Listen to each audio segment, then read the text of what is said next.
দুইটা সূরা পড়তে জানে না, একটা আত্তাহিয়াতু শুদ্ধ করে বলতে পারে না, এটা দোয়ায়ে কুনুত পড়তে জানে না। একজন মুসলমান বেটা, 40 বছর বয়স, লজ্জা থাকা উচিত বেটা, ওই বেটা শরম থাকা উচিত বেটা। কার জমিন খাইতেছ, কার আসমান ভোগ করছো, কার দুনিয়া ভোগ করতেছ? এত বড় মালিকের আসমান ও জমিন ভোগ করে সেই মালিকের সেজদাটাও ঠিক মতো দিতে জানে না, সেই মালিকের নামটাও পড়তে পারে না। এর চাইতে লজ্জার কি হইতে পারে বলেন বাবা? অপমান কি হইতে পারে? আল্লাহ আমাদেরকে বিবেক দান করেন, আল্লাহ আমাদেরকে বিবেক দান করেন। বিবেক থাকা চাই, বিবেক থাকা চাই। কোরআনুল কারীমের মধ্যে আছে, আল্লাহ তাআলা বলছে, একটা সাংঘাতিক কথা আছে কোরআন শরীফে, ফাবিআইয়ি হাদিসিন বা'দাহু ইউমিনুন। আমার দিল নড়ে কোরআনের এই আয়াত শুনলে, কলিজা শুদ্ধা কাইপা ওঠে। আল্লাহ তাআলা কোরআনে বলছে, এই 29 পারার মধ্যেই আছে, সূরা মুরসালাতের মধ্যে আল্লাহ তাআলা বলে, বান্দা 23 বছরে আমি আমার রাসূলের কাছে এই সর্বশ্রেষ্ঠ কিতাব নাজিল করলাম, আমার সবচেয়ে শ্রেষ্ঠতম কথাগুলো আমি তোমাদের জন্য দিলাম। বান্দা, এর চাইতে আর দামি কোন কথা বললে তোমরা আমার কথা মানতা? বুঝেন নাই? ফাবিআইয়ি হাদিস, ফাবিআইয়ি হাদিস। আল্লাহ বলছে, বান্দা এরপরে আর কি বললে, এর চাইতে দামি কথা আর কোনটা বললে, আর কোন কিতাব নাজিল করিলে, আর কেমনে বললে? ফাবিআইয়ি হাদিসিন বা'দাহু ইউমিনুন। আর কিভাবে বললে বান্দা ঈমান আনতা, বিশ্বাস করতা? আকিমুসসালাহ, আকিমুসসালাহ 80 বারের চাইতে বেশি বলছি আমার কোরআনে, আর কতবার বললে আমারে সেজদা দিতা? ইত্তাকুল্লাহ, ইত্তাকুল্লাহ বারবার বলেছি, আল্লাহকে ভয় করো, আর কতবার বললে বান্দা আমারে ভয় করতা? কতবার বলছি?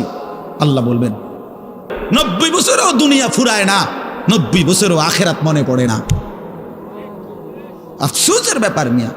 আল্লাহ বলছে কোরআনে, আলাম ইয়ানি লিল্লাযীনা আমানু আন তাখশা কুলুবুহুম লিযিকরিল্লাহ। এই আমার ইমানদার বান্দা, আমায় আল্লাহর ভয়ে, আমার স্মরণের জন্য, আমার বন্দেগীর জন্য তোমার দিলটা নরম হওয়ার সময় আজও কি হয়নি বান্দা? 365 দিনে খোদার একটা বছরে যে কোনো দিন ফজরের নামাজ পড়লা না যুবক, তোমারে যেন আল্লাহ ডেকে বলে, হায় বান্দা, তাহলে কি আর কোনো দিন নামাজ পড়বা না? 30 বছর ধরে যে কোনো দিন সুদের লেনদেন ছাড়লেন না, হারাম রোজগার করেই গেলেন, আল্লাহ তাআলা যেন ডেকে বলে, বান্দা তাহলে এই নাফরমানি কি আর কোনো দিন ছাড়বা না বান্দা? সিদ্ধান্ত নিয়ে ফেলছো তাইলে আজীবন সুদের উপরেই থাকবা, আজীবন মিথ্যার উপরেই থাকবা, তাহলে কি বান্দা এই ফয়সালা নিয়ে ফেলছো? আজীবন কাস্টমার ঠকাইয়েই যাইবা, ওজনে কমই দিয়ে যাবা, তাহলে কি এই ফয়সালা নিয়ে নিছো? তোমার বিবি আজীবন বেপরদাই থাকবে, তোমার ঘরে অহরহ প্রতিনিয়ত রঙিন টেলিভিশন চলবে নিয়মিত, এই ফয়সালা তোমার? ঠিক আছে বান্দা, কুলু ওয়া তামাত্তাউ কালিলান ইন্নাকুম মুজরিমুন। কোরআন শরীফের আয়াত। আল্লাহ বলছে, নাফরমান বান্দা, খাও, দুনিয়া ভোগ করো কিছুক্ষণের জন্য, শুধু মনে রেখো ইন্নাকুম মুজরিমুন, তুমি কিন্তু পাপী। এই কথাটা শুধু মনে রাখো, বাকিটা পরে হইব, ভাত খাও।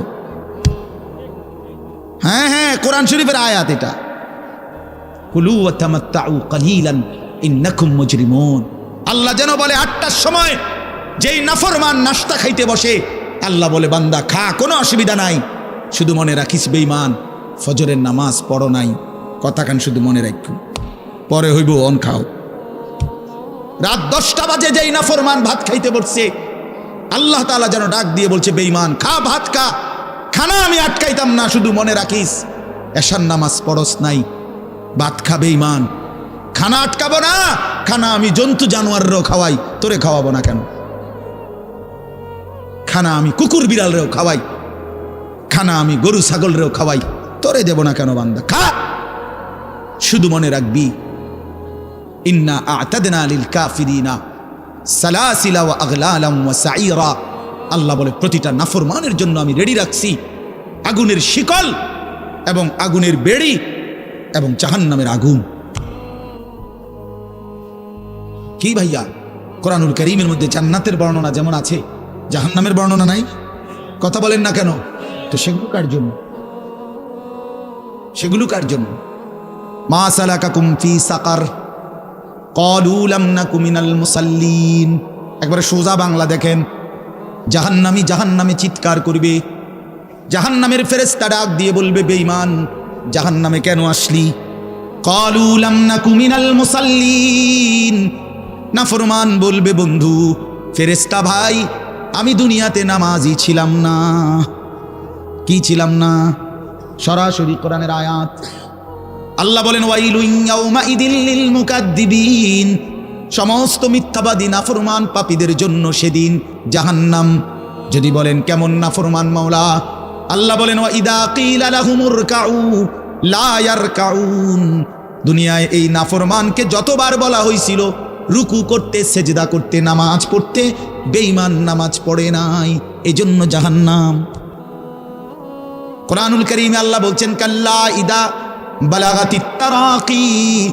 নাফরমানের মৃত্যুর সময় যখন আসবে, মালাকুল মউত আজরাইল তারে যখন ডাক দিবে, আইয়াতুহান নাফসুল খাবিসা।